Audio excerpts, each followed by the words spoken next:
just under an hour ago. The suspect has fled the scene, and that makes it the third TTC attack in just 24 hours. Earlier this morning, a suspect was arrested after chasing a couple of TTC employees with a syringe. Luckily, they both got away unharmed. The string of incidents putting transit riders on edge. Alright, look, the horror of the TTC is very real. People are scared to ride the transit, you know what I'm saying? And the thing about it is, it's ironic, and ironic in the most evil, disgusting way possible, that while making this video, December 9th, which is literally a couple days ago, another person was stabbed. 4 people are in custody. That person was rushed to the hospital. I don't know their condition, but man, like, damn, making a video to discuss the horror of the TTC, how people are getting stabbed, people are getting like attacked, robbed, and another incident happens, just goes to show that like this is a real problem. Like Canada, man, we gotta do better. My name is Prophet. Welcome to Protect Canadians, where we share valuable information based on stories that happen in our city and our country to help you and your loved ones feel better protected as you do your day-to-day activities. Welcome to today's video. Let's get right into it. The horrors of the TTC. Traveling in Toronto using the subway line has been increasingly risky over the last couple of years. From those few clips you saw in the intro of this video, you literally heard the news reporter report of an incident where someone was running at an individual with a syringe, a medical syringe, those ones that you actually have to inject into someone's bloodstream. Like, really take this in. Like, it's become a situation where now you have to worry about getting injected. That is crazy. I'm making this video because, again, I represent a company called Protect Canadians, and it's like, I want people to be protected, but when you see stories like this and you look at our law, you look at the fact that we can't carry pepper spray unless we're trying to use it on a dog, a man's best friend, or a bear, because there's gonna be a bear on the Toronto subway station, right? Because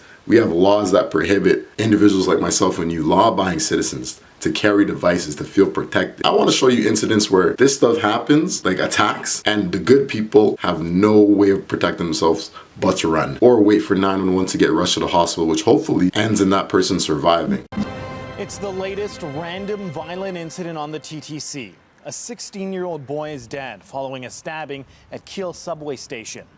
Good evening. This is the third fatal attack on the TTC within the last 9 months. The violence has TTC commuters putting safety as their top concern when riding the rocket. CTV's Andrew Brennan joins us live from outside of Keele Station with more. Andrew?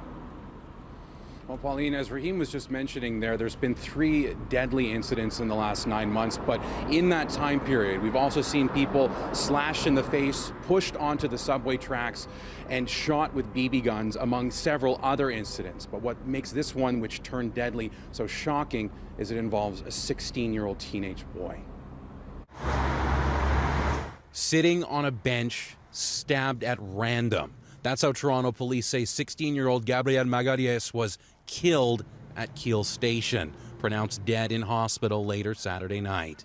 It's a 16-year-old boy just sitting at the subway station, minding his own business. And again, we've mentioned that it is an unprovoked attack, which does make it even more concerning for us. I want to share these stories because I want you guys to think, what if this person had a device? Pepper spray. What if this person was allowed to carry a pocket knife? What if this person was allowed to carry, I don't know, less lethal weapons like a taser, stun gun? Just what if this person that got stabbed had a stun gun, or had a taser, or had a knife? I'm not going to say those attackers, those threats would, flee. What would happen? And just like the person that's getting attacked with a syringe, what if they can actually defend themselves from afar with a stun gun and disarm that person running at them with a syringe, a medical syringe? What if? Just the question has to be stated, because when you see these cases where someone gets stabbed on the TTCs fighting for their life, or when you hear a case of a bus driver getting spat on, urinated on, or ran at with a syringe, you're like, man, that seems like grounds of self-defense. But hey, you don't have the right to carry things for the use of self-defense. So when that thing comes up where, hey, now I'm in a situation where that would be nice to have, even if you had it, it would have been illegal to carry it. Videos just to bring awareness at the fact that over and over and over again, we do see these situations where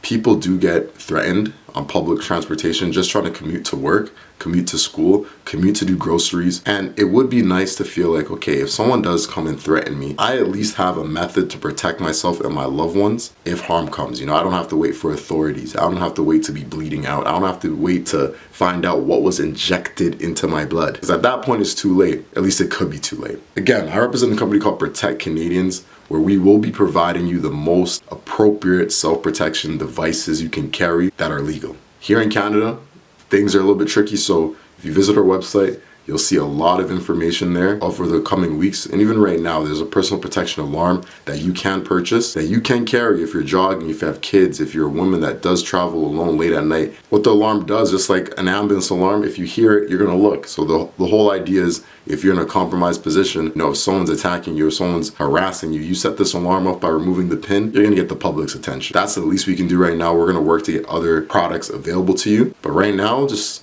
practice awareness. Like, if you're on public transportation, if you're walking walking back from school, walking back from work, walking to your car, I'm wearing a hoodie right now, but I'm not gonna be walking around like this. I'm gonna have a toque on, you know? I'm gonna have ear muffs, you know? Not earphones, you know? Like, I'm gonna cover my ears for warmth. I wanna hear my surroundings. I wanna see my peripherals. I want to be able to hear my surroundings. You know, the best way to protect yourself is being aware of your surroundings, being aware of who's coming around. You know, if you're walking a few meters, why don't you take a look back? Why don't you walk without an earpiece every once in a while? Until we can actually carry things to protect ourselves, Canadians, let's actually be aware of our surroundings. Tell your kids, your girlfriend, your mother, your wife to do the very same. That's all I got for you right now. Subscribe to this channel, like this video and share it. Spread awareness, give it a comment. Visit the links in the description to our website and join our newsletter as well. We'll come up with more information sharing stories like this, videos like this that spark thought. Stay protected, Canadians.